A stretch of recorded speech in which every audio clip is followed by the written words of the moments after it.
In September 2022, at the age of 29, me and my girlfriend Connie embarked on an adventure traveling north through South and Central America.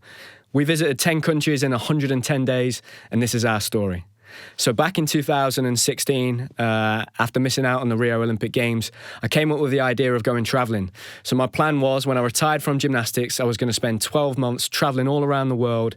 And I guess that came from me already doing a lot of traveling with gymnastics, but never really seeing anywhere. You know, I only really saw the inside of a hotel room, the competition venue, and I go to these amazing cities all over the world, in Japan, Australia, Russia, but I'd never really get to see it. So I really had a thirst for discovering new places and being able to be a tourist, I guess. And when I met Connie, she had also had plans to go traveling. She was fresh out of university, and basically we just combined both of our ideas together, and we decided we'll go traveling together. So the plan was in September, at the start of the next school year, because Connie's a teacher, so after the summer holidays, I would finish my 8 months of coaching at Notts Gymnastics Academy. I would get my coaching qualification done, which we actually had to put back a month. So we put our travelling back a month. And I basically, I took my exam on the weekend and we flew on the Wednesday. So it was very exciting. We were both nervous, apprehensive. I was certainly a little bit naive going into the trip. I hadn't done too much organisation. I was actually quite surprised with how much we had to do before we left.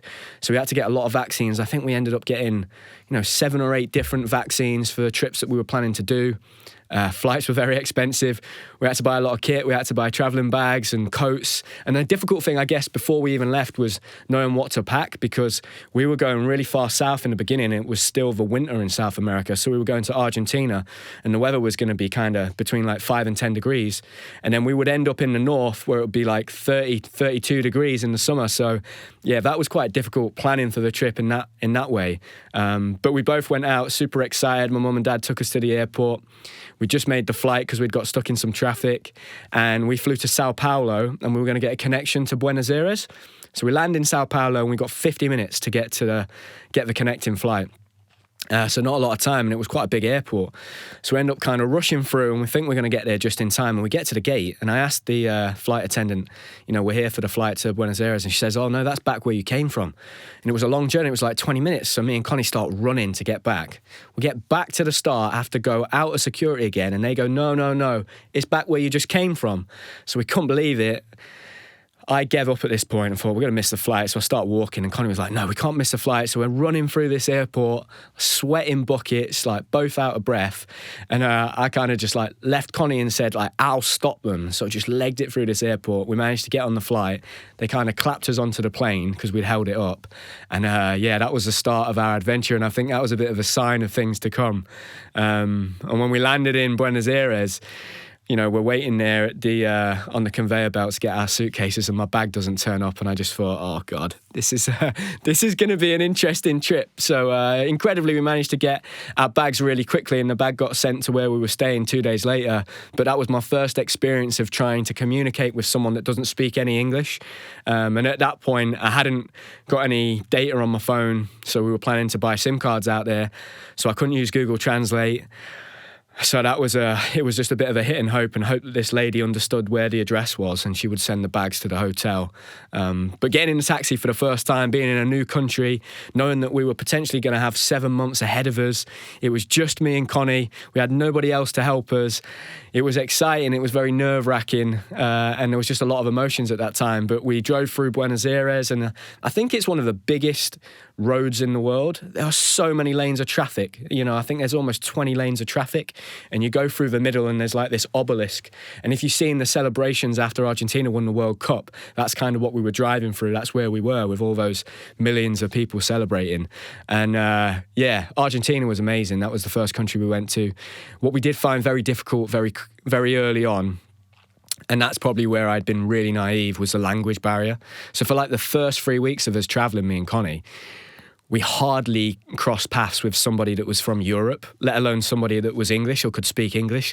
So we found that really difficult, and it was really challenging trying to figure out how to buy SIM cards and how to get them to work on our phone, because we'd have to ring up and they'd speak Spanish back to us, and then walk in to try and take them to the phone shop and having to give them our ID. We didn't bring our ID, so we'd have to walk all the way back. So we made a lot of mistakes in those first few weeks. And I think the first big hurdle that we had to kind of cross was we decided we were going to go to Iguazu Falls. So Iguazu Falls is one of the natural wonders of the world. It's a massive waterfall, and it's on the border of Argentina, Brazil, and Uruguay. I think Uruguay or Paraguay. And so it's kind of a really cool place, but it's a long way away from Buenos Aires. So we tried to get a bus ticket for us, and it was going to be an overnight bus. And we were pretty shocked to find out it was going to be a 19-hour bus. And we kind of had a bit of a breakdown in communication with this guy booking tickets, and we thought we had bought like lying down seats.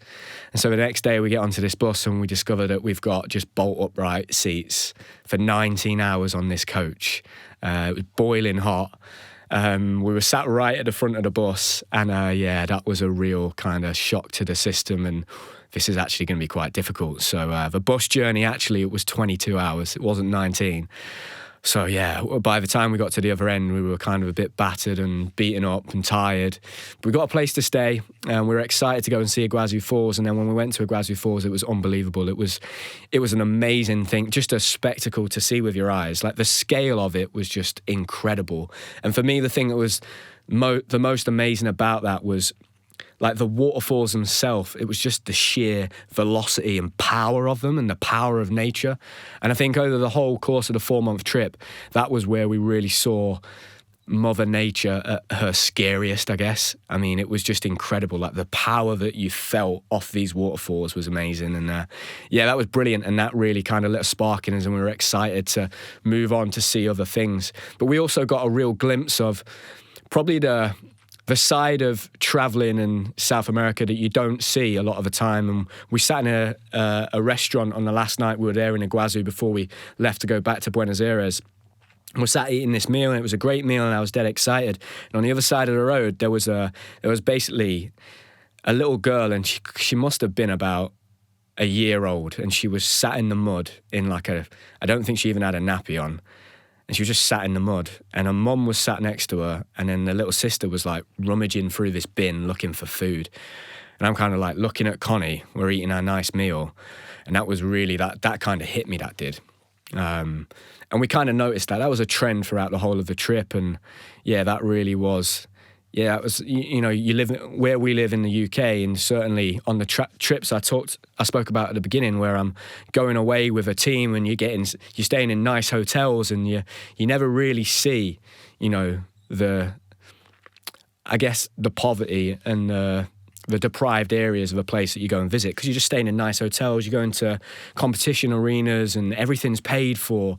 So that certainly was a different element to a trip going abroad that I'd not experienced that before.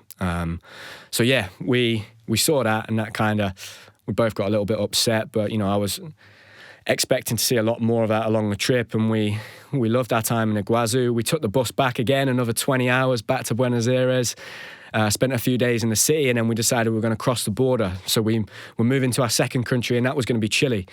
And again, we took another bus, so our second long-haul bus. It was about 8 or 9 hours, but this bus was unbelievable. So it climbed up the Andes Mountains, and we ended up getting to what looked like almost like an army hangar in the middle of the mountains, and that was the border crossing, and it was snowing at the time. It was the coolest thing, and it was like proper hairpin bends going down this mountain. And we'd come from the desert in one side of Argentina, climbed the mountains through the snow, got everything checked out, and it was our first border check-in as well, and we both had like our vaccine passports with us, and unfortunately I'd forgot to download my NHS app with my COVID vaccine passport on it. So I'm panicking that they're not going to let us in this country, and we're going to be stuck on this border in the middle of a mountain. And luckily I handed this girl our orange vaccine kind of like leaflets that had yellow fever and hepatitis and tetanus on them. And I think she got confused because she couldn't read English, and she just let us go through. So we had a real panic moment, but we got through, kind of wound down this incredible mountain through the snow, got out into Chile. And on the other side in Chile, it was incredible. It was like lush green forests. It was warm. It was really strange. On one side of the mountain, you had like kind of dry desert. And on the other side, it was like lush forests and rivers. It was really cool. It's the best journey we went on our whole trip. We both really, really enjoyed that. And then when we got to Chile, very excited to be in a new country. And we had basically been booking Airbnbs as we'd gone along, and we'd got into some funky situations and a few situations that Connie wasn't too happy with. But it had all been okay so far. And we get into Chile, and we're in Santiago, the capital of Chile. And I'm ringing this, we get to this apartment block, and I go in. There's a security guard and a reception lady. They can't speak any English. I'm telling them I've got an apartment booked for tonight. I managed to ring the lady whose apartment it was. She says, I'm going to be an hour, I'm just finishing work. And I put her on the phone to the security guard, and she explains this to him, because none of them really speak much English. And he basically said, go to the restaurant next door, get some food, and come back in an hour, and the lady will come and give you the keys, you can get into the apartment. And this was the first time we tried to book like an Airbnb for more than like one night, basically. We booked it for 4 nights. So I spent quite a bit of money on it. And we go outside to this restaurant, and like everybody's staring at us because we stick out like a sore thumb. You can tell that we're like English, and everybody in there is like local, and we're in this like kind of dodgy little restaurant. And Connie's kind of like on edge looking around, and I'm saying, stop staring at people. And we're like eating up, and we eat some food. We get some chicken, which was like a bit ropey. But the food was all right. We pay for this. We say, let's go on a little walk, just a little walk around the block to see where we're staying. We go on this walk, and it is like mayhem. We've ended up staying in like kind of like the real inner city of Santiago. There's like graffiti everywhere, people everywhere, like loads of loud music. Nobody speaks English, so you can never tell what someone's saying. We come around the corner, there's like prostitutes on the street corner. We get into this hotel. Connie's like, where have you brought me? This lady comes, and she's up in the room. The security guard had let us keep our bags in this locker. He was really nice, the security guy. He takes us up. He tells us what the room number is. We knock on the door, and like we'd walk down this hallway, and some of the rooms are like half open. We're trying not to look in. And we knock on this door, and a bloke answers. And it was a woman I was speaking to on the phone. So this bloke answers the door.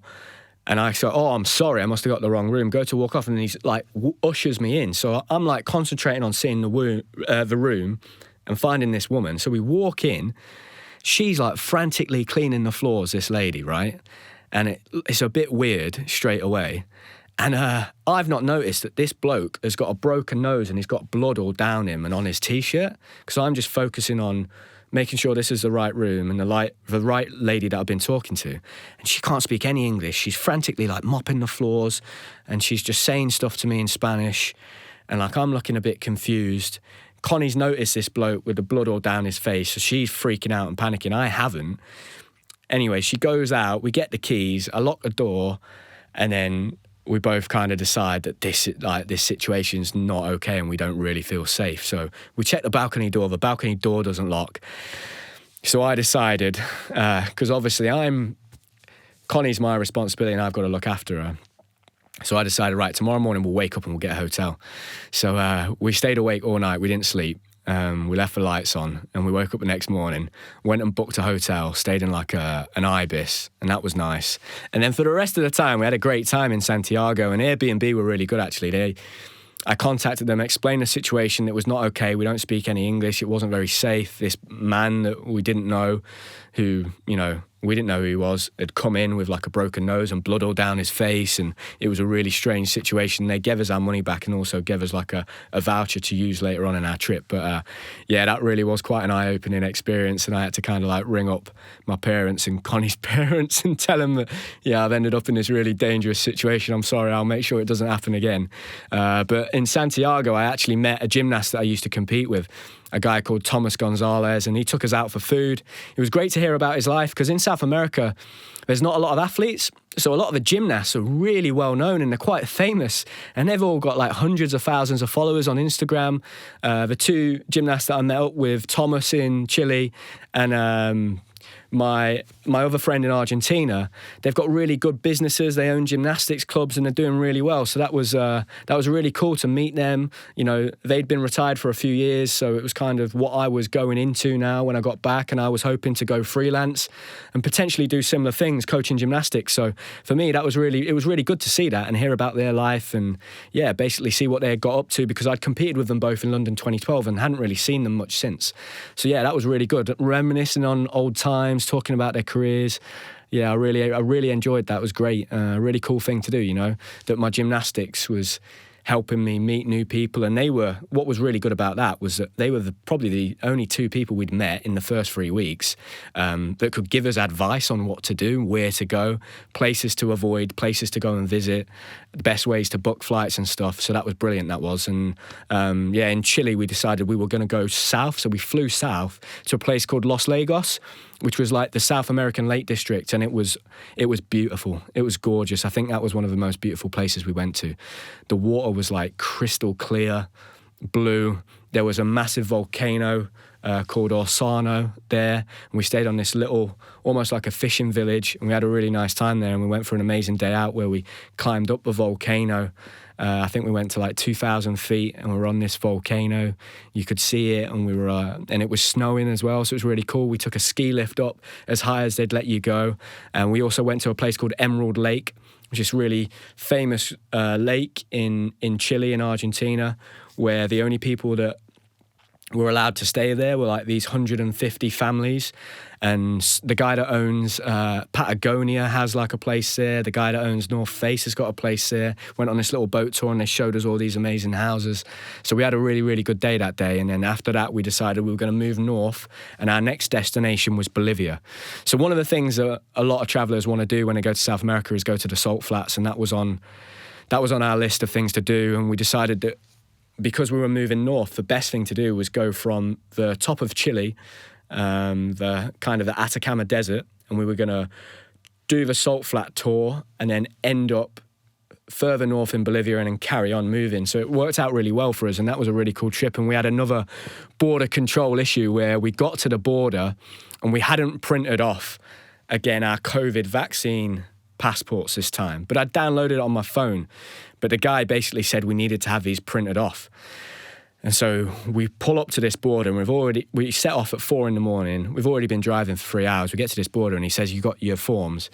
And I said, "No, we've not got them." And he said, "What do you mean? Did the lady in the office tell you?" I said, "No, she didn't tell us." So you can tell, I can see him panicking, thinking, "No, this is going to be a nightmare now, trying to sort this out for these two people." So I'm thinking, they're not going to let us in. We're stuck. Again, we're in the same position, stuck in the middle of the mountains on the border of Bolivia. And literally this border control was a little shed in the middle of the desert. And there was just a signpost that said, "Welcome to Bolivia." And you kind of jump over a line in the sand and that's it, you're in a new country. And we're waiting outside this shed. And I heard this American lad with a Man United shirt on saying, "Oh, I've not got my form. What am I going to do?" And his guide, that was going to be his guide for the next 3 days on his trip, basically told him, like, "Keep quiet, I'll do all the talking." And he came out of the shed, and I said, "How did you get on, mate?" And he said, "Just get your guide to do all the talking and keep quiet. Pretend you can't speak any Spanish and you don't understand what they're saying, and he'll sort you out." So we go into this border control, and I'm stood there with Connie, and our guide comes up and he starts trying to sweet talk this bloke, the security guy, and he's explaining to him that we've not got our forms. "Can you just take a picture of their, like, ID?" And the guy's like deliberating it. And then in the end, he gets the CCTV camera and he turns it away, takes a picture on his phone and just gives it to us. And our guide smiles at us and we walk off. And I'm kind of like, phew. Because there's nothing we could have done at that point. We'd have been stuck in Chile now for however long, not able to cross the border. And we get across this border and we're in like a Toyota, like RAV4, 4x4, off-roading basically for 3 days, seeing the most unbelievable scenery. It was so cool. We went, through canyons. We went to see geysers really high up. All these lakes, there was these amazing lakes surrounding these mountains, and they were all different colours because they had different minerals in them. So there was a green lake, the first one we saw, and it was covered in flamingos. These pink flamingos fly every year to that lake for the minerals that's in the water. And there was red lakes and all sorts. course, and we just had the best few days. And then the last day was going to be the Salt Flats tour. So we wake up dead early to get to sunrise. So we wake up at like 4 a.m. We were staying in a salt hotel. So the whole hotel was made out of salt, which was really cool. And it was the first day I think we got a shower as well. And so we got up at 4, crack of dawn, with all our bags on top of the 4x4. The people we were traveling with, we had 3 like Spanish exchange students and an English lad called Ed, who was absolutely brilliant. He was hilarious. And I made really good friends with him. And I spent 3 days just talking to him and having a great time. And he was the first English person, pretty much the first English person we'd met on our whole trip. So it was really nice just to speak English with someone. And it was great. And, you know, you could have I'd missed that sarcastic humour that we have as Brits. So that was really good to just, kind of take the mick out of, you know, the trip and the whole thing and just make a joke of it all. So we hit the Salt Flats and we're like driving breakneck speed to try and get there for the sunrise, and we go out and it literally looks like a different planet. It is incredible, and we got loads of photos. We got loads of cool photos with Connie. We tried to do the classic photos, where somebody's in the foreground, someone's in the distance. We tried to get Connie throwing me up to do a somersault and stuff. And Ed, bless him, helped us for like half an hour lying on the floor trying to line these photos up. And we kind of did it. We didn't quite get it right. But we just had a great time that day, and seeing the Salt Flats was incredible. And it was really cool because a lot of these trips that we went on, I just thought, you know, you'll see the Salt Flats and the other days will be filler, but they really weren't. Like, some of the things we were seeing were just breathtaking. Like, it's impossible to almost describe them. And seeing like wildlife, just really wild. You know, there was no like safaris or tour guides. It was just the animals you saw, they just lived there and they were wild, and it was amazing seeing like llamas and alpacas in their natural habitat and stuff, and just walking next to them and seeing these incredible things. It was beautiful. You know, it was it was almost like a Lord of the Rings type. When you see the scenery in Lord of the Rings in New Zealand, it was a bit like that. It was amazing. And we had the best 3 days. Then we moved up into Bolivia, and once we got into Bolivia, it was the first time we hit altitude. And I've never experienced altitude before, never really heard much about it. And it was really, really tough. And I don't think I'm sure it helps if you're like fit and you do a bit of exercise, but honestly, I think it's just in your genes, like whether you can cope with the altitude or not. And Connie found it really, really difficult. She would get really dizzy, nearly black out, feel sick, struggle to breathe. And so that didn't help. And Connie's travel sick as well. So to go to South America and to basically travel the length and breadth of South America on a bus was probably not the best idea with someone that was travel sick. So yeah, she really struggled, especially that first month, bless her. And once the altitude kicked in, that made it even harder. And you'd literally, like, I'm a fit guy, you know, I do a lot of exercise. I play football. I did gymnastics for 20 years, but you'd walk from the bottom of the hill to the top of the hill and you'd be completely out of breath. Feel like you'd smoked 20 a day for 20 years. It was a really weird feeling. It made things really difficult. And when we went to La Paz, I think La Paz is one of the highest cities in the world. So we were up at like 4,000 meters, and we'd be walking around in the day just really like struggling and out of breath. And the interesting thing was that even the locals don't get used to that. So all the locals just drive everywhere. You'd think they'd just walk around, and the pollution there was incredible. That was one thing we picked up on, especially in La Paz. It just stunk of petrol and diesel everywhere. But La Paz was a really cool place. It was they're into kind of like witchcraft and stuff in La Paz in Bolivia. It's one of the most different places I've ever been. I think that was Connie's favorite city. And they had like llama fetuses in all these shops, and they have like the witches market. And what they would do is, like, when they build a house in La Paz, if someone builds their home or a building block or an office block, they would have to offer something to Pachamama. That's like, I guess, Mother Nature and the god that they worship. And they would offer a fetus of a llama. It was really weird to like learn about this. One of the cool things we did on our trip was go on these walking tours. So you would basically turn up to a village square, you'd find one on Google, and they were free, but you would tip the guide if they did a good job. And so you'd turn up at a village square and you just see all of these European tourists just looking around, not knowing where the hell they were, and you'd know you're in the right place. But the guides were so good and they gave you so much information. They were really, really cool. So yeah, normally on a lot of these trips that we went on, and we did these walking tours in the big city, it was really interesting that nearly every single one had a story about sacrificing and human sacrifices. And they would all tell a story of how it doesn't happen anymore, but they still kind of, it's like an urban myth that they still do that and they still sacrifice things, which was, yeah. I mean, to us, it seems so alien, but to them, that's part of their culture. And after we spent our time in Bolivia, we moved on, we crossed the border, and we went into Peru. And Peru is the Mecca of South America. It's where you do Machu Picchu, and that was what we were there for. The plan was to do the trek to Machu Picchu, and we'd done our research, and one of my good friends, Chris, he'd done it a few years earlier, and I asked him what he had done, and there's two kind of treks to do. You either do the classic Inca Trail, and the Inca Trail, it's, from what I've heard, is quite similar, the whole of the trek. It's very, you kind of see the same thing, and it's kind of one-dimensional in that way. But the Solcante trek, which is a little bit cheaper, but it's a little bit longer, and it takes 5 days, is you basically see a lot more variety of landscapes. You get to climb through the mountains, see the cloud forest, go into the jungle. So we decided we were going to do the Solcante trek. And I mean, it was a big decision because it was a difficult thing to do. We were warned, this is not easy. It's a hard trek. It's very difficult. We've both not really done any trekking before, but we came armed with our walking boots that we'd bought before we left. Again, a bit naive. They'd asked us if we wanted like trekking poles, and I'd said to Connie, I'm not using trekking poles, because I always see people with them, and I'm not using them.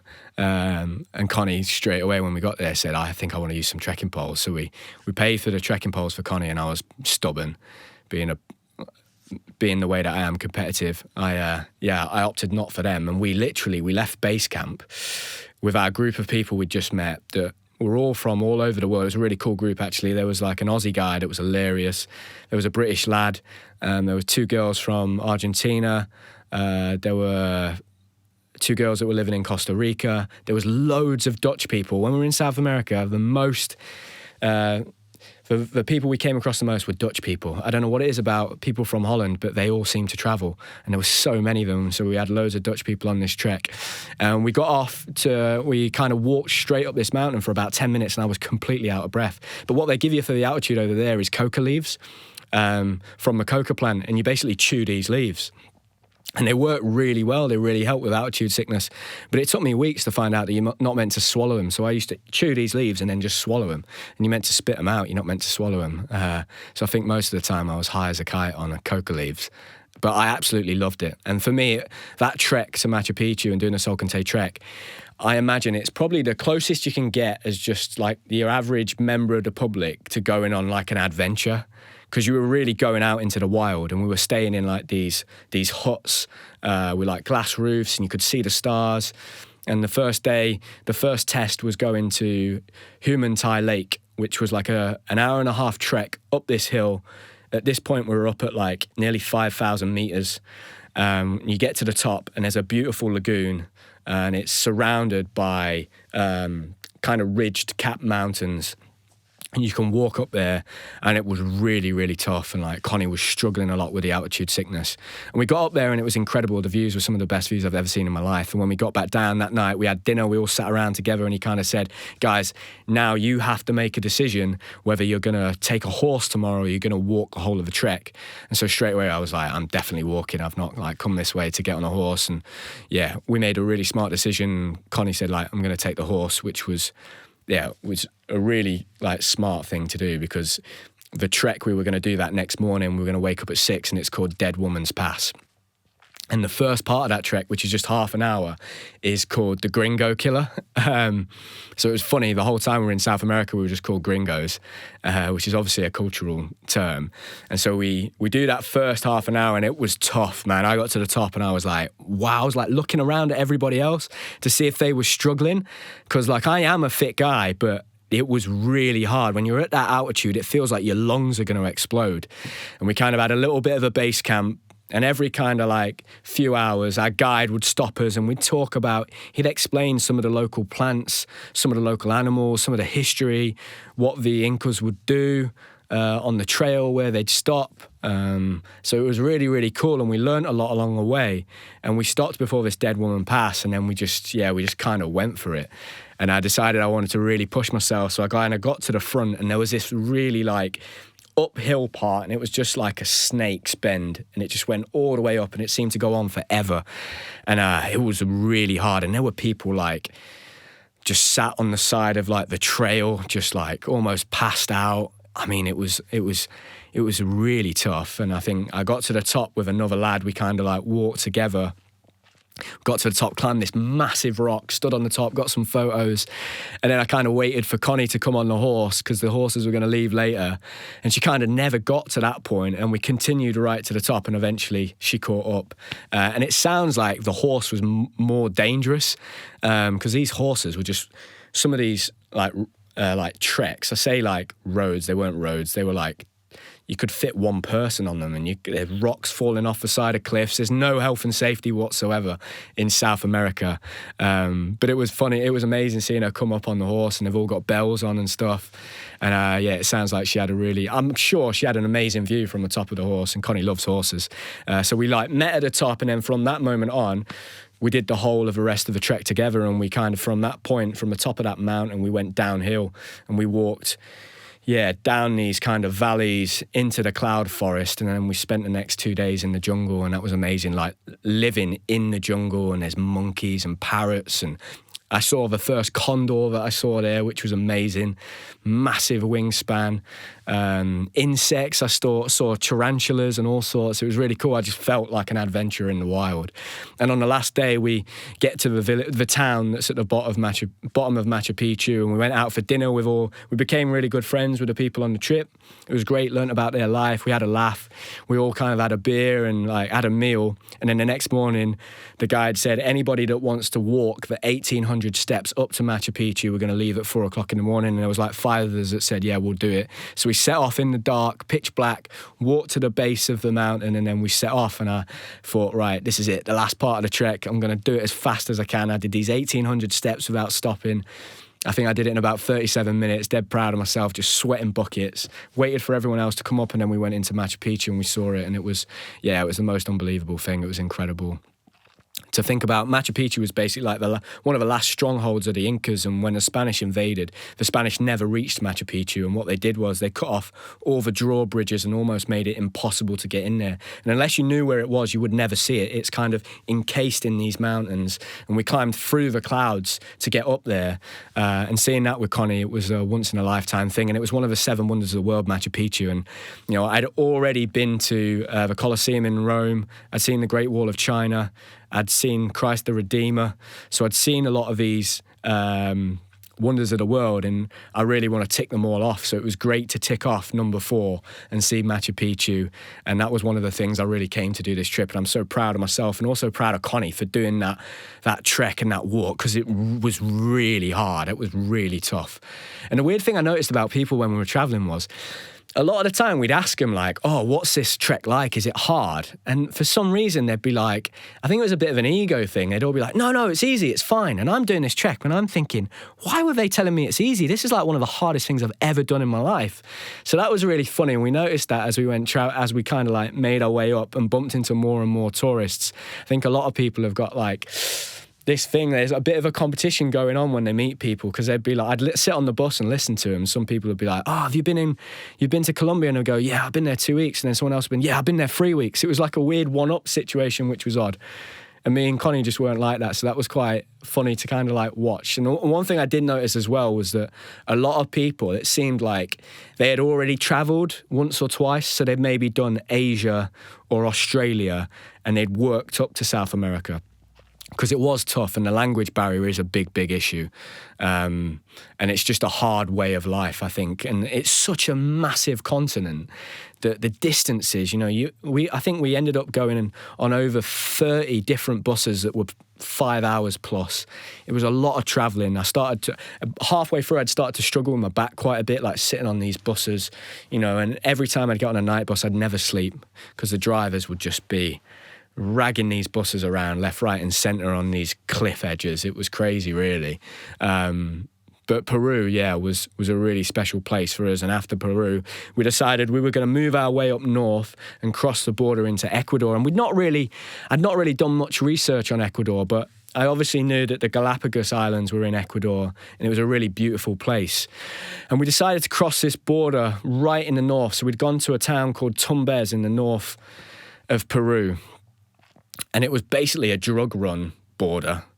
And it was a bit of a ropey place we were staying in, Tumbes. And we ended up essentially, we'd arrived there, and our taxi Uber driver took us to the hotel. And he said, right, when you get out the car, and he did this through Google Translate on my phone. He said, when you get out of the car, you need to shut the door straight away. And that kind of alarmed me a little bit. And I kind of wrote back to him, like, why is this like a dangerous place to be? And he said, yes, it's very, very dangerous. There's lots of drug dealers. So I basically asked him, like, would you recommend that we stay in a different hotel in the centre of town? And he said, yeah, I can take you there. So he took us there. It was like a minute journey. So he took us there and dropped us off, which was really nice of him. And then he charged me more money, which I got used to along the whole trip. Just to drive me another minute, he charged me like the equivalent of another 10 quid. So we get out, and this hotel he's took us to is full. So she points me in the direction of a new hotel, and we're walking through this town, and there's like drunk people everywhere, and it's just carnage. Everybody's staring at us because they're probably not used to having a lot of foreigners end up in this town to cross the border. So we basically stayed in our hotel and went to this shopping centre for 2 days, and that's all we did. And we ended up getting to the bus station, getting on the bus, driving, I think, 9 hours on this bus to get to the border in Ecuador, crossed the border into Ecuador. And when we got there, we got to a city called Guayaquil, and it was late. And we'd arrived like in the evening to this big, massive bus station. It was like the biggest bus station I've ever seen. And for the first time in weeks, we'd seen it was like dual carriageways, and it was really nice roads. And our taxi was like a nice brand new taxi, and he had seatbelts. And we hadn't had seatbelts for weeks. So I kind of looked at Connie and said, Connie, I think this is going to be really good in Ecuador. I think this is going to be like a bit of a step up. And we got to our hotel, we checked in. Connie kind of was dead tired and went to sleep. And I got my phone out and I started writing in things to do in Guayaquil because I knew we were going to be there for 2 days. And the first thing that came up on Google was 5 police officers have been assassinated in Guayaquil today. And there's been 9 car bomb explosions. So I'm panicking straight away. And 2 of the police officers had been shot in a drive-by, 2 had been hung off a bridge, and 1 had been beheaded.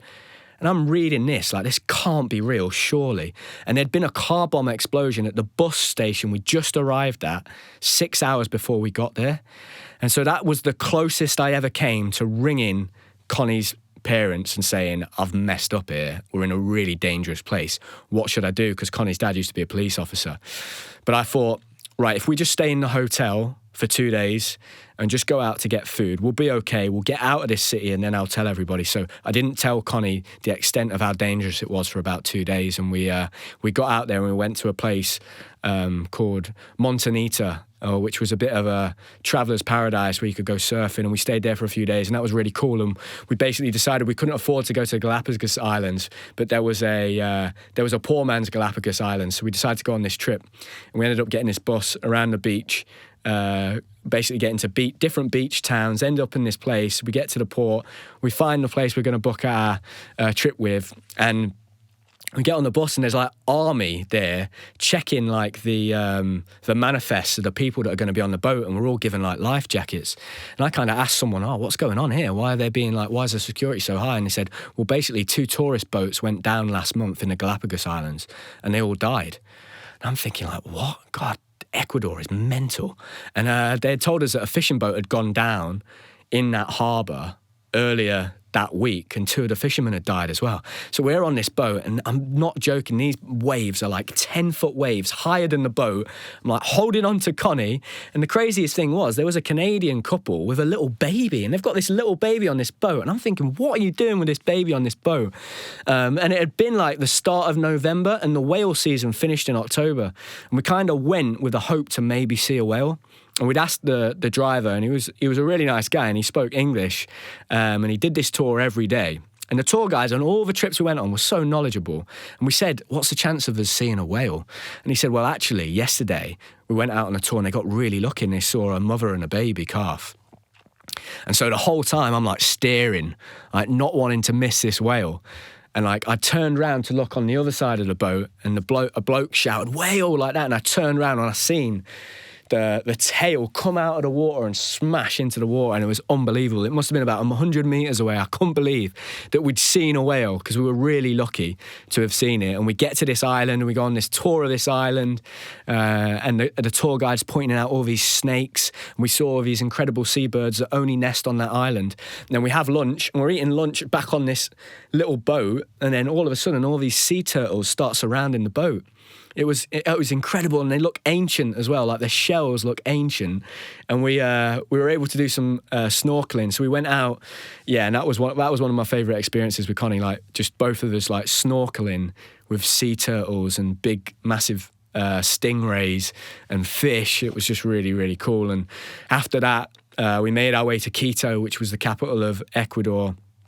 And while we're in Quito, probably one of the saddest things we'd seen happened. We saw a lady get mugged while we were in Quito. And we'd been told about this a lot, but up until that point, we'd not really seen it. And I was really on edge the whole time. I was always watching out for where we were. And we saw this lady, get mugged by this guy. And some guy kind of came and sorted it out. But what was really weird, there was like a security guard and a police officer, and they just watched it. So that kind of like shook us up a little bit. But at that point in Quito, like the big thing we had left to do on our journey in South America was to go to the Amazon.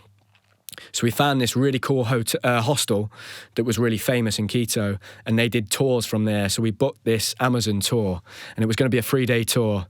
And it was a 9-hour bus journey again to get there. So we left at 11 o'clock at night. We kind of, like we did in Bolivia on the salt flats, we made friends with these people that were going to be on our tour. Again, there was more Dutch people. At this time, there was a few English people as well. And we took a 9-hour night bus, and it just wound round these roads. We didn't get any sleep. It was throwing us everywhere.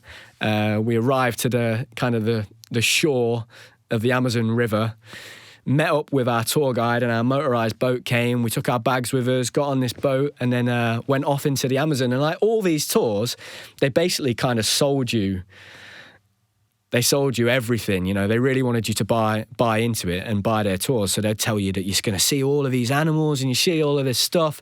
And I kind of thought we'll probably see half of it if we're lucky. But in the Amazon, honestly, on that first 3-hour boat journey to get to our lodge that we were staying in, we pretty much saw everything. We saw 3 different species of monkeys. We saw caiman. We saw piranhas. We saw all of these beautiful birds, Amazon kingfishers, parrots, macaws flying across. And the most incredible thing we saw was pink river dolphins. And there's estimated to be only around 3,000 wild pink river dolphins left in the whole of the Amazon. And in Ecuador, there's only 2% of the Amazon in Ecuador. So it's a really small area. But the fact that we saw 2 pink river dolphins was amazing. And, you know, you could see the pigment in their skin, and they were pink. And me and Connie were just looking at each other, like my eyes were wide. I couldn't believe what we were seeing. And we got to our lodge and we settled in. It was really cool. We were just staying in the middle of the jungle, and we went out that night. Hunting for caiman. So we found all these caiman in the dark, because they come out at night and they hunt. And we saw like 3 different species of caiman, some of them up to 4 meters long. So that was just really cool. And then the next day, we kind of went on a trek through the jungle, and the guide was telling us all these incredible things. There was like the big tree in the Amazon, the famous tree that's hundreds of years old. We saw all these insects and snakes. We saw a spider, which I found really interesting. It was called a golden silk spider. And he was telling me that the silk of a golden silk spider is so strong that just, I believe it was 5 millimeters of the silk from the spider could stop a bullet. And that blew my mind. And he was telling me all of these crazy facts throughout the next 3 days that I just thought was incredible. And we went on this trek, and then later that day, we were going hunting for an anaconda, which just sounds absolutely mental. You'd never be able to do that, you know, somewhere in Europe or in England, go hunting for an anaconda. And so we went out on the boat, and we went out to this lagoon area. And basically, they kind of sat on these big trees, kind of sunbathing. And he said that we'd not seen one for 2 weeks, so there wasn't a high chance that we were going to see one, but he was going to do his best. And then he spotted another canoe, because there was lots of different lodges in the Amazon, and they were all on these tour guides offering a similar thing. And we drove in, and we get to this point, and all these people are staring at it, and there's this massive snake. And our tour guide thinks that it's 2 snakes, so he thought it was 2 snakes. Now, when that canoe comes out and lets us go in, and we're literally like me from the camera away from this anaconda, he realizes it's just one, and it's 7 meters, and it's a female, and it's as big as they get, and he can't believe it. And you can always tell if you're seeing something that's amazing, because the tour guide's like is crazy. He's trying to explain to me, guys, you don't understand how special this is. This is the Amazon. This is as good as it gets. And Connie was fascinated. For some reason, I don't know why, Connie was fascinated the whole time. She kept saying, I hope I see an anaconda. And I was saying, do you know what an anaconda is? It's like a snake, but like can eat people. And so we're seeing this anaconda. She couldn't believe it. And then he drives us like another 100 meters away into this big lagoon, and he goes, right, you can go for a swim now. And Connie's like looking at me going, there's no way you're swimming in that. And I'm like, there is no way I'm coming to South America and not swimming in the Amazon when the guys just said we can do it. So yeah, I had a great time doing like backflips into the Amazon, swimming in the water like 100 meters away from where we've just seen that anaconda. That was brilliant. And then that night we drove back, we kind of like went back on the boat to the lodge, and we saw fireflies in the air, and I've never seen that before. And you can see the noise of the jungle. It's so loud. And at one point he asked us to stop and close our eyes and just listen to the sound of the jungle. And it was incredible. And me and Connie were going to leave the next morning. So we got up at 6 and we're going to go bird watching. And for me, this was the coolest part of the trip. So he took us out on the river. And then the first thing he did was he obviously spotted something. And he had like a guy driving the boat at the back, and he was like the guide at the front. He was a really cool guy. And he pulled up to the riverbank. And he said, right, guys, can you listen? So we all listen like that. We can't hear anything. And he says, right, I want you to clap your hands and stamp your feet and shout march all at the same time. So we start going march, march, march, like that. And he says, listen again. So we stop and listen. And you can kind of hear something, but not that loud. And he asks us to do it one more time.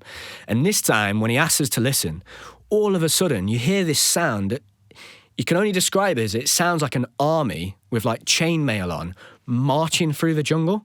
And he explained to us that this was a species of wasp that thousands of years ago had learned, basically the theory is they'd learned that when an Inca or Mayan army would march through the jungle and make that sound, it would scare away all the animals. And the wasps clocked onto this, and they learned how to beat their wings and make that marching sound. And that just blew my mind. I couldn't believe it. It was unbelievable. And they literally come out when they feel threatened from the nest, bat their wings like that, and make this marching sound, and it scares predators off. And so that was just, yeah. I mean, you're seeing Mother Nature at its absolute best. It was unbelievable. And he took us around this bend in the boat, and all of a sudden this massive bird flies across the top. I'm so grateful I was looking in the right place. And it's what's called a harpy eagle. And I'd seen these on David Attenborough documentaries when I was a kid. And it's like the eagle that when it puts its head down, it's got like these feathers at the back, and it makes this screeching noise. And it was carrying a monkey, and it caught a monkey. And the guide lost it, absolutely lost it. He took us back to the lodge, and we went out into the jungle trekking, trying to find it, because he was explaining to us that there are scientists that come out to that part of the jungle to try and study this animal, and they spend a month there and never find it. And it had only been the second one he'd seen all year. And to see it with a monkey was just incredibly rare. So, yeah, we kind of left that trip, big smiles on our faces, couldn't believe it.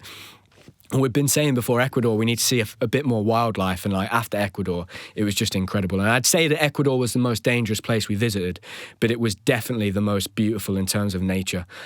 You had the Galapagos Islands on the coast, the cloud forest, the mountains, and then the Amazon. And it was such a biodiverse place, and it's quite a small country, and it was just incredible, that was. So we left Ecuador, and the next plan was to go to Colombia, and everybody that we'd come across, and we were now coming across a lot more English travellers, which was really nice, and certainly European people that spoke English, and they were giving us tips and advice. And when we got into Colombia, the one thing I was told to do was to go and see a football match in Medellin. So we arrived there late at night, and I convinced Connie to go out into Medellin, and Colombia was... Colombia is notoriously quite a dangerous place to go, and it's a massively populated city, and we get this underground and the queues and stuff. It's like fighting to get on this underground train. I'm trying to work it out in Spanish. By this time, we were 2.5 months in. I'd started to pick up a little bit of Spanish. And it's funny because Connie had actually done Spanish at A-level, but would make me use my Spanish that didn't exist. So I'd struggle speaking Spanish, and she's quite good at Spanish. But this time I'd been forced into picking enough words, and I worked out where the football stadium was. I dragged her all this way. We walked to this stadium. We get there, and it turns out that weekend there was a concert on for this artist called Bad Bunny, and that was all they played over there, man. every time we'd be in a taxi or when we were with those Spanish people in Bolivia, they just play this song again and again and again. And by this time we were like sick of it. We just kind of wanted to hear I wanted to hear some like English indie music. I was missing that. And I was just so annoyed that I was going to miss this football match because this band that was like doing my head in was on at that time. And it's not bad music, it's just that it got played all of the time.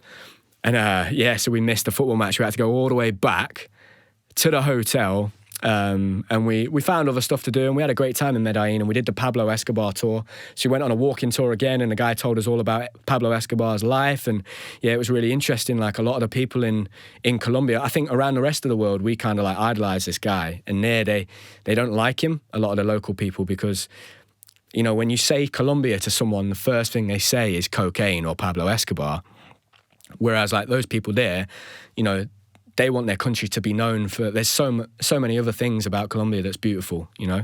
And yeah, for them, it's like they don't want to be known as just the country that's famous for Pablo Escobar. So when he did the tour, he refused to say his name, which was really interesting because he said, if I say his name on this walking tour, there's people will get really annoyed and angry, the local people. So that walking tour was amazing. And again, he gave us like a rating when we were walking through this tour. So he gave us like a danger rating of how dangerous the place we were walking through was. And he basically was telling us you have to like really stay in the group because there's people that will pickpocket you left, right and centre. So like that puts you on edge anyway when the guy is telling you this in the tour. And then he got to one point where he's like, right, this is a danger level of 5. This is like the highest. And he was like, the tour guide company have told me I'm not allowed to take you here anymore, but I don't think that's, I want to show you the real Medellin. So what the hell? So he takes us to this like square basically where there's like drug deals going on and there's like prostitutes everywhere. It was like nuts. It was like proper mad. And he then takes us to this place in the middle of the square where there's a famous artist that made these sculptures, and he's showing us all these sculptures, and it was really cool. And then all of a sudden there's like a massive fight breaks out. So this fight breaks out, and he's just kind of laughing about it. And he says, what's really funny is the police will walk really slowly so that the people will kind of like take care of it and sort it out. And he said it was more than likely it would have been a robbery. And over there, the local people, they hate like thieves, and they will sort it out and they will beat the guy up. And the police will walk slowly to kind of let the people have time to like almost govern themselves, which was like really interesting. And we actually got that in a lot of the places. Back when we were in La Paz, they actually had like model scarecrows of people hung up saying, if you steal, this is what will happen to you. And that was like what the local people did because they're really against like stealing from someone. And so we walked through, the fight stopped, and he took us straight through that place where there was a massive fight. And it was literally like a free-for-all. And he said, I've got to show you this guy. He's really famous because he wears 200 watches. So he took us to show this old bloke with like 200 watches on. And he takes us to another little part and he tells us his story. And he said, look, 20 years ago, you know, Medellin was a completely different place. It's changed now. And the city's, you know, it's come on leaps and bounds. And he was right. Like it was, as much as there were places that were pretty ropey and dangerous, it like compared to where it was, because he basically explained that Colombia had the highest like death rate per 100,000 people in the world 20 years ago, 30 years ago. And that's changed now. And it's not like that anymore. They still have a lot of crime, but the death rate has massively gone down. So that was really cool to see that. And he took us to this place, and then he explained to us how someone had thrown a grenade there like 20 years ago. And he took us to another place where there'd been a concert on a square, and it was one of those famous sculptures again, and this one was covered in like bullet holes and grenades. And basically there'd been a concert and somebody had let off like this, and it killed a load of people. And the artist had rang the government and told they were going to remove the sculpture, and he said, no, leave the sculpture to remind the people of what they're capable of, and that will like act as a deterrent. And since then there'd never been another incident like in that square. So all of these things we were learning on those trips were amazing. And we actually walked through the favela where Pablo Escobar would, you know, famously help out the local people, which was really cool. And we kind of just went off by ourselves, me and Connie, and we had a beer on top of this favela looking out at Medellin. So Colombia was really cool. I really enjoyed it. We didn't spend a lot of time there. And after Colombia, we then decided we were going to go into Central America. So back in Peru, we'd made the decision we were going to come home a bit early. So we were going to come home at Christmas. So I'd worked out that the cheapest place to fly home from was on Christmas Day from Cancun, and I basically back-engineered and I kind of a route to get us to Cancun. And at that point, we were planning to have gone from Colombia to Brazil, but I'd been to Brazil before. Connie wasn't too fussed about going there, and we decided, right, let's go Central America and kind of go off plan. And we flew to Costa Rica. Costa Rica was beautiful, and we basically stayed. That was the first time we decided to book like a little house that we stayed in for about 10 days. And Connie could cook as well, so we had a kitchen. The World Cup just started, so I watched the first England matches there while we were in Costa Rica. And Costa Rica was really like the most wild. So we like stayed on the beach, and every day we'd go to this beach that was near where we were living in this house, and we just kind of switched off, and it was just me and Connie, and it was really good. We had a great time. It was beautiful, and the beaches were great. And one day we left the beach, and like in the space of 10 minutes, we just walked off this beach, and all of a sudden we heard all these monkeys above us. There was like a family of monkeys in these trees, and we saw a massive like 1.5 meter iguana, and then we saw another one in a tree, and then we saw a red squirrel, and we're seeing all this wildlife, and it was purely wild, you know. And it was just amazing. That was one of the best moments for me and Connie. I just couldn't believe like that we were staying there. And then actually the house we were staying in had a big tree over it, and there was a family of monkeys in that tree. So I'd see the monkeys every morning when we went out and walked to the beach. Just things that you would never get to do, you know, you just don't. It was an incredible experiences, and we were almost getting hit with these so many amazing experiences all the time. It was hard to really take them in and process. And I've been, you know, back 7 weeks now, and like doing this today is really cool because I'm starting to remember the stories, and it's making me smile and laugh and think about all the amazing things we did.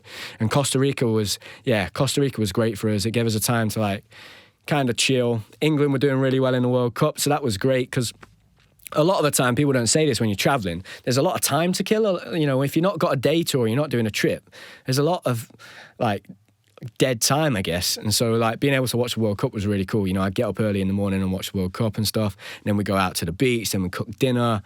Yeah, it was great. And all of this time I'd been writing a journal. So every morning I wrote a page a day about our trip, because I thought before I left to go traveling, I'd found my grandma's journal from when she was in Australia. And that inspired me, and she bought me a journal before I left. And then I was reading this journal in my grandma's house, and I got to the point where the day my dad was born, it was really weird reading about my dad being born. So I thought, you know, if I go on to have kids one day, they'll love reading that. That'd be amazing. I would have loved something like that. So I wrote this journal every single day and really like focused on that while we were in Costa Rica, and we had a bit of downtime. And after Costa Rica, we decided we were going to fly up. We basically worked out the quickest route and the most cost-effective route, and we decided to fly to Guatemala. I hadn't heard much about Guatemala. I don't think it's very well travelled. I did a bit of research, and there's a place called Tikal in Guatemala, which is a famous lost city in the jungle, a Mayan city in the jungle. So we flew to Guatemala, and we had a whole day of travelling. We were knackered at this point. And we managed to get to this bus station. I booked this bus, and it cost me a lot of money. It was like $70, I think, this bus. And we get on this bus, and the windscreen is cracked in half. There's no like air conditioning. It's just like your standard seats you'd get on a bus back home or on a school bus. The air conditioning was broke. There was a light from a ceiling. There was like liquid on the floor. And I'd paid like 70 quid for this bus. They'd said there was like Wi-Fi and aircon. There was none of that. And we had a little family of kids. Like we basically had 3 kids who I thought were with their parents sat in front of us. And these kids, no joke, must have been 5, maybe like 5, 7 and 9, these kids. And the sister was the oldest. And halfway through, 2 of them threw up. And they threw up into these plastic bags. They were amazing. They threw up into these plastic bags, tied them up and just held on to them. For 9 hours we're on this bus. We just about get to our destination. We're in the middle of the jungle, and these kids just hop off and just wander off into the jungle in the middle of the night in the pitch black. And they're genuinely like 5, 7 and 9, these kids. And they've just walked off into the jungle. It blew my mind that they've gone all the way from Guatemala City, 9 hours on a bus, and just wandered off into the middle of the jungle. Like, there's no way I could, I wouldn't be able to do that now at like nearly 30, let alone at 5 years old. So that was pretty unbelievable to see that. And we got to the place that we were staying at, and we were staying on this little island on a river, and the taxi driver fleeced us, and instead of paying like 50 Guatemalan, I can't remember what the currency was there, instead of paying like 50, it was meant to be 50 for the taxi. He charged 50 for every person in that taxi. And we tried to share taxis with these two other people we met, and we all ended up paying him like 200. But that happened quite a lot because of the breakdown in the language. And when we got there onto this island, he just drove us to the edge of the island, and it turns out that we were staying across this lake, and there was no way to get there, so he just left us. And it was like 10 o'clock at night. And in the end, we managed to find this restaurant. I managed to find a guy that spoke a bit of English. And he said, okay, we'll organise a taxi. We'll ring a hotel. And how it worked was all the hotels were kind of on the outside of this lake, and they all had their own little boats. So this bloke just appeared in the dark, picked us up, said, I'm your taxi driver in Spanish. And we hopped on this little boat, and he took us off into the dark on this lake, and we ended up at the hotel we were meant to stay at. And then we spent like a week in Guatemala, and we went to Tikal. And that was unbelievable. It's not very well known, but it was incredible. It's these Mayan pyramids in the middle of the jungle. Again, just wildlife everywhere. One of the coolest things was, you might have seen this go viral on the internet, but if you clap at the bottom of these pyramids, it makes an echo that sounds like a very famous rare bird in South America. So you clap and it makes a noise. And I got a video of it. It was really cool because they really understood acoustics, the Mayans. And again, I love history and stuff, so these tour guides would tell us all about, when they were built, how the people lived, and I found all of that fascinating, how intelligent they were. And we sat there in the jungle on these, and because it was quite a new tourist destination, there was not really any rules. You could climb up these pyramids and just sit on them and stuff. It was amazing. I'm sure in the years to come, they'll get more and more well-known and more tourists will go and visit them. But that was really cool. That was almost cooler than some of the other places that we went to see Mayan pyramids. And so I loved that because that was a thing that I wanted to tick off in Guatemala. And that was close to the border. So we then crossed the border into Belize. And we basically knew that once we got into Belize, we were just going to follow the coast to Cancun before we flew home.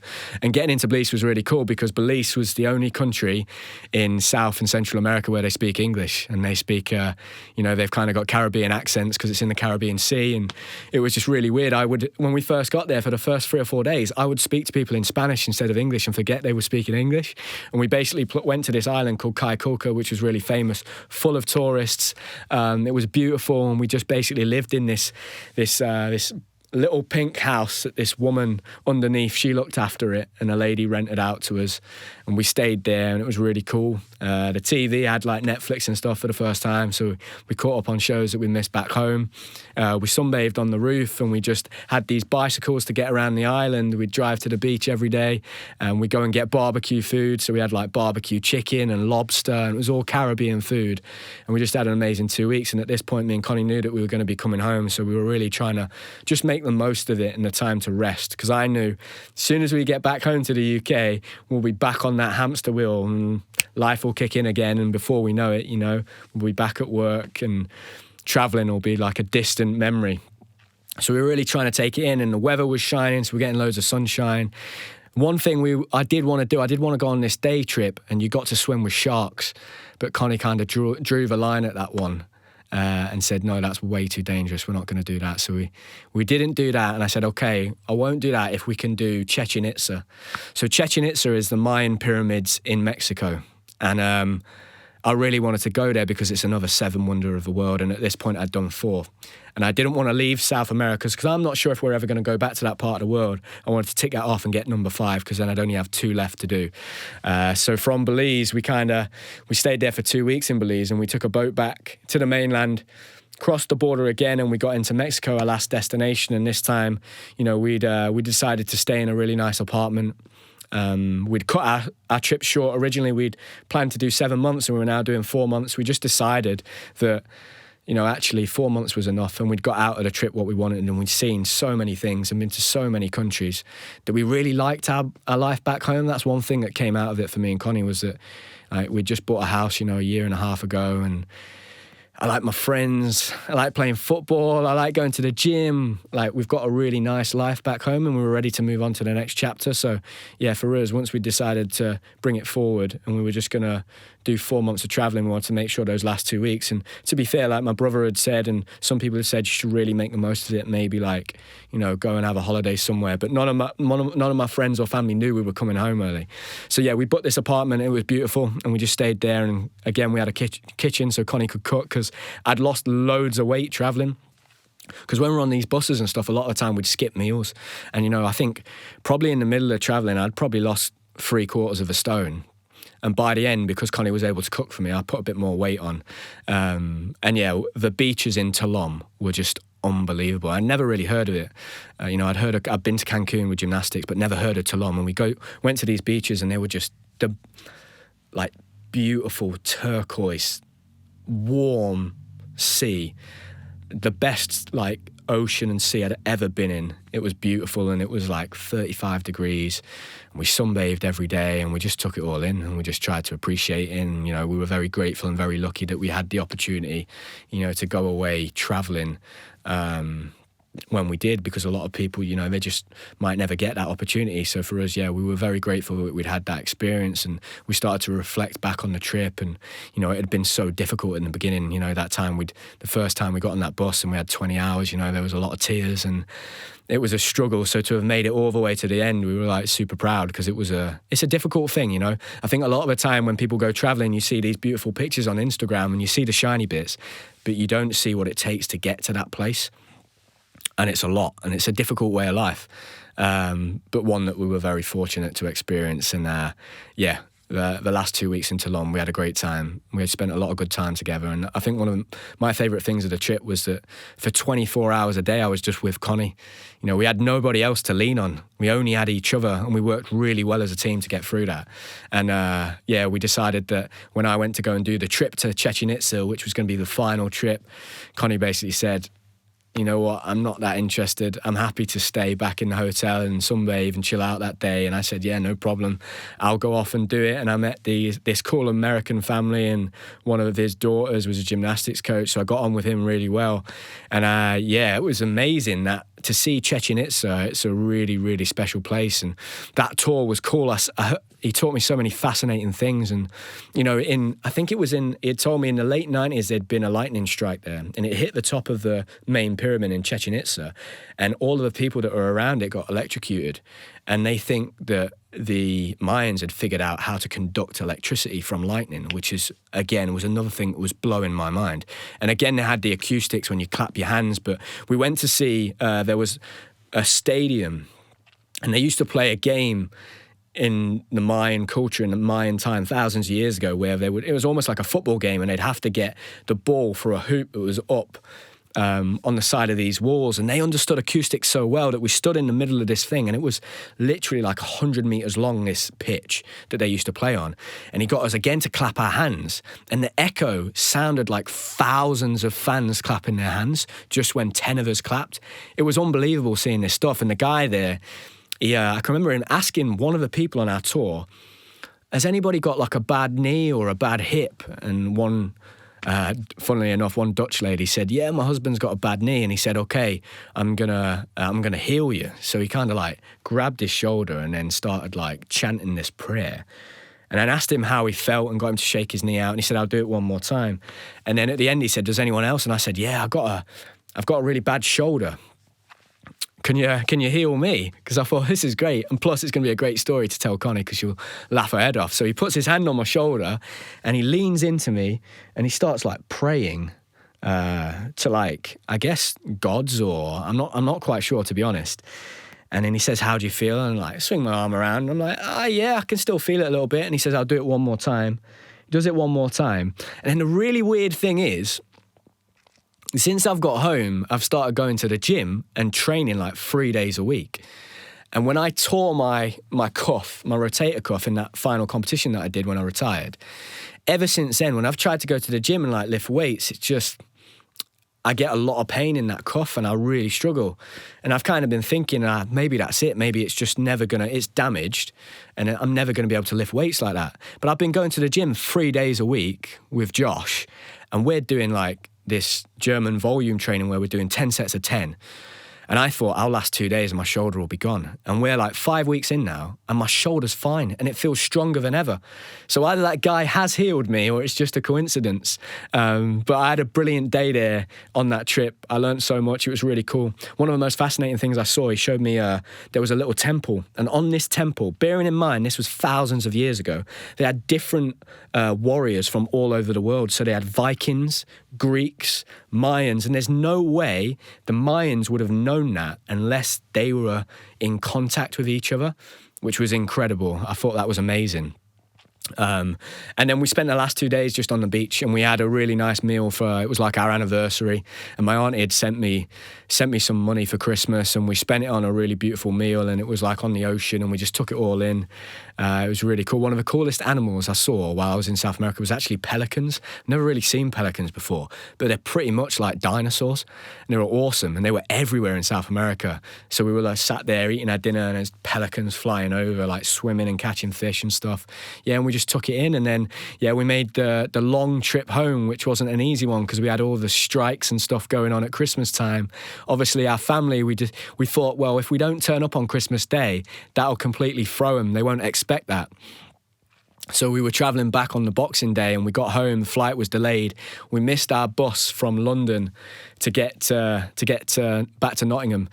But I rang up Pavel, asked him for a favour. One of the lads I used to train with, one of my old training partners, I said, Pavel, could you give us a lift? He picked us up. Bless him, he had to wait for like 3 hours because the flight was delayed. But it was good, we had a good little catch up, and he dropped us off in London. We missed the first bus, missed the second bus. Eventually got a bus to Loughborough, and my sister came and picked me up in a lay-by in Loughborough. We drove home, and we got to drop us off at Connie's mum and dad, and we surprised Connie's mum and dad, and she was just so happy to see us. And we went to my mum and dad's, and my mum was crying, and she lost it, and it was just great to see everybody, because we'd missed them a lot, and they'd missed us. And then the best surprise that I had, I think, was my granddad. So the next day, we got back. On the Boxing Day, went to see parents, and I did grandparents the next day. And I went round, it was a bit later in the evening, I knocked on the door, and he was asleep on the sofa, and I just thought, I bet my grandma's upstairs having a nap. So I knocked on the door, she comes to the door, she can't see me, she's like staring at the door. I'm like, it's me, Nana. She's like, who? She turns the light on, looks back, and then she goes, oh, it's you. And I was like, is Grandpa's asleep? And she said, come on, I'll go and wake him. So we walked in, and she kind of tapped him, and he was kind of like fetal position, asleep on the sofa. And she said, Arthur, someone's there to see you. And he's going, who is it, Jen? And I poked my head through, and he just burst into life. Bright eyes, colour on his face, couldn't believe it. He just kept saying, it's magic, Jen. I can't believe he's sat in front of me. He was going, it's like a painting. So for me, that was like the best feeling ever, because I wasn't too bothered about doing one of them Instagram stories where everyone surprises their parents. I was like, we've only been away 4 months, it's not that long. But to see his reaction was just unbelievable. It's something I'll always remember. And, we've settled back into life now. Connie's back at work. She's back teaching. I'm, recording podcasts with Sam and writing my book, and I'm back in schools, and I'm teaching gymnastics, and you quickly forget like all of the stuff that you did and the stories and that.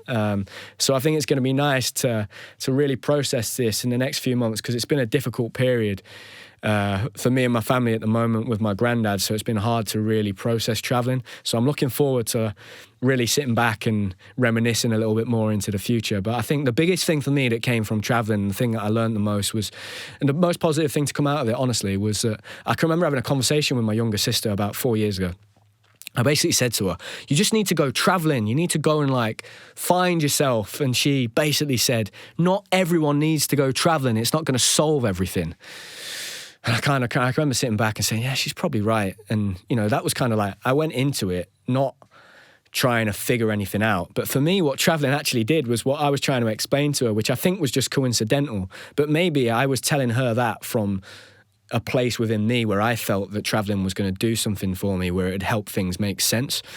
And when I went through traveling, once we got back, I think Connie was worried about me settling back into life and having to kind of set up by myself and almost go at it alone. But traveling for me just made things feel really simple. It simplified everything, And like coming back home now, I've settled back in, and, I know what I want from my life. I know where I want my life to be in 5, 6, 7, 8, 9, 10 years' time. So I've got a bit of a blueprint to work towards. And that's been great for me. And I've come back in and I've focused on the things that I want to do. And I'm enjoying my gymnastics coaching, and I'm enjoying catching up with all my friends and, you know, seeing all my family and just get back into life. And more importantly, moving on to the next chapter. I'm really excited for that. But traveling for me was an incredible experience. That's my story. I hope you enjoyed it, and I will catch you in the next episode.